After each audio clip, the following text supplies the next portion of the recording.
अकार्ड का घेरा कब डाला गया था? तो ये 1751 ईस्वी में डाला गया था। सेंट थॉमे या अडियार का युद्ध कब और किसके मध्य लड़ा गया था? तो ये कैप्टन पैराडाइज के अधीन फ्रांसीसी सेना एवं कर्नाटक के नवाब अनवरुद्दीन की सेना के बीच 1748 ईस्वी में लड़ा गया था। फ्रांसीसी सेना ने नवाब को हरा दिया था। पांडिचेरी के फोर्ट लुई का निर्माण करवाया था फ्रांसिस मार्टिन ने। फ्रांसीसी बस्तियों का वास्तविक संस्थापक वो फ्रांसिस मार्टिन को माना जाता है। रिजविक संधि के द्वारा पांडिचेरी वापस किसको मिली थी? फ्रांसीसियों को मिली थी। फिजियोक्रेट जो थे वो मुक्त व्यापार करने वाले पक्षधर फ्रांसीसी व्यापारी थे। कर्नाटक का प्रथम युद्ध जिसे कि सेंट टोमे के युद्ध भी कहते हैं कि तत्कालिक कारण क्या था? एक ब्रिटिश नौसेना अधिकारी वारनोट के द्वारा कुछ फ्रांसीसी जहाज़ों पर कब्जा कर लिया गया था। पांडिचेरी की संधि जो हुई थी 1755 ईस्वी में हुई थी। फ्रांसीसी सहायता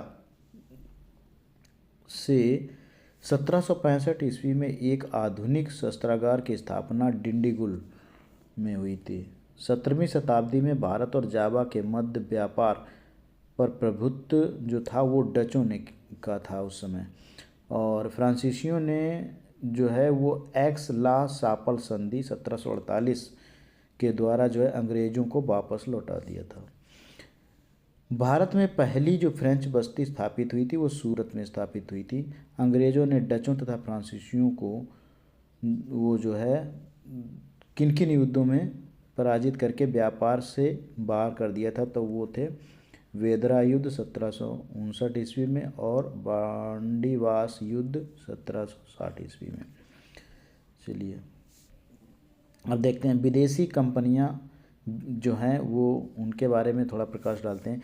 पुर्तगाली ईस्ट इंडिया कंपनी जो थी इस्तादो द इंडिया, और ये पुर्तगाल की कंपनी थी, और इसकी स्थापना जो हुई थी 1498 ईस्वी में।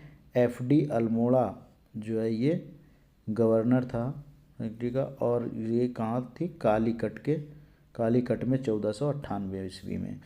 फिर उसके बाद है अंग्रेजी east India company, the governor and company. ये अंग्रेज जो थे ये देश से आए थे, और स्थापना जो इसकी हुई थी 1599 ईस्वी में सर टॉमस रो के द्वारा और सूरत में।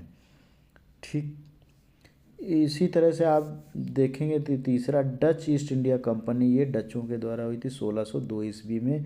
कॉर्नेलियस और डेहस्तमान, ये मछलीपट्टनम में हुई थी 1605 ईस्वी में।